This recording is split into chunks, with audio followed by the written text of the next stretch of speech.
Құм мен бүйректегі тастар хирургиялық араласуды ұсынады.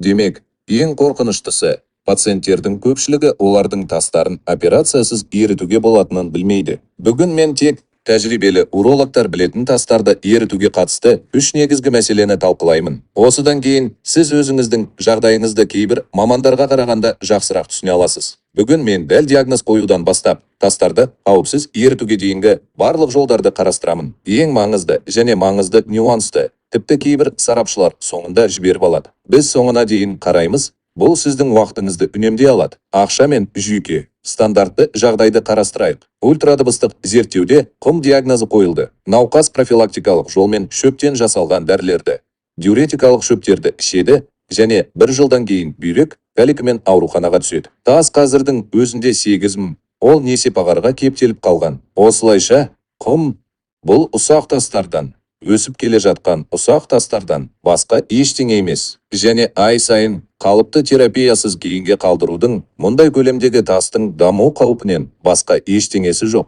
Ол енді операциясыз шыға алмайды. Қарапайым ереже. Нақты диагноз жоқ, емі жоқ.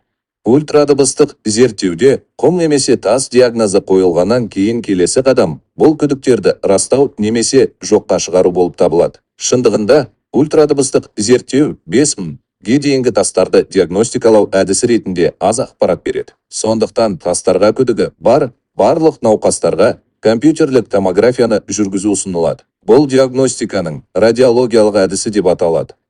Ол тіпті бір мөлшемді тастарға да сезімтал.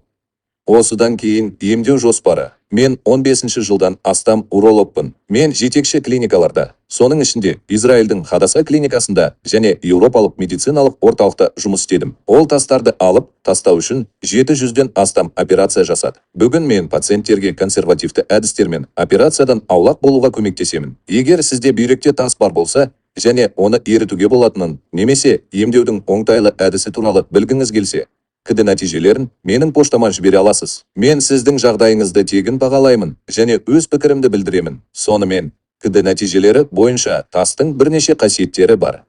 Біріншісі өлшемдері, орналасуы және ең бастысы тығыздығы. Тығыздық бұл тастарды медициналық жолмен ерітудің сәттілігінің негізгі болжаушысы. Егер оның тығыздығы 250-30 бірліктен аспаса, тастарды тиімді медициналық ерітуге үміттене аламыз. Тастарды ерітудің мәні мынада. Біз ұзақ уақыт бойы несептің белгілі бір ірін деңгейін 6,8-7,0 бірлікте ұстап тұрамыз. Дәрі-дәрмектің көмегімен доза пациенттің белгілі бір мөлшердегі дәрі-дәрмектерге қалай әсер ететініне байланысты өте жеке таңдалады. Қаптаманың өзінде пациенттерге зәрдің қажетті ірін деңгейін бақылауға және сақтауға мүмкіндік беретін лакмус сынағы деп аталатын нәрсе бар. Бұл препараттар дәріхана желілерінде өте кең таралған және еш қиындықсыз сатылады. Бірақ есірткінің басқа түрі де бар. Бұл өсімдіктер. Олар уролитияны емдеуде тиімді.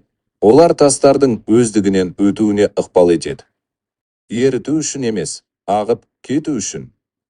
Бұл жерде мәселе екішті. Мәселе мынада, егер тас жеткілікті үлкен болса және ол осы препаратты қабылдаған кезде жүре бастаса, онда тас несепағарға кептеліп қалғанда бүйрек сынығына өтуі мүмкін.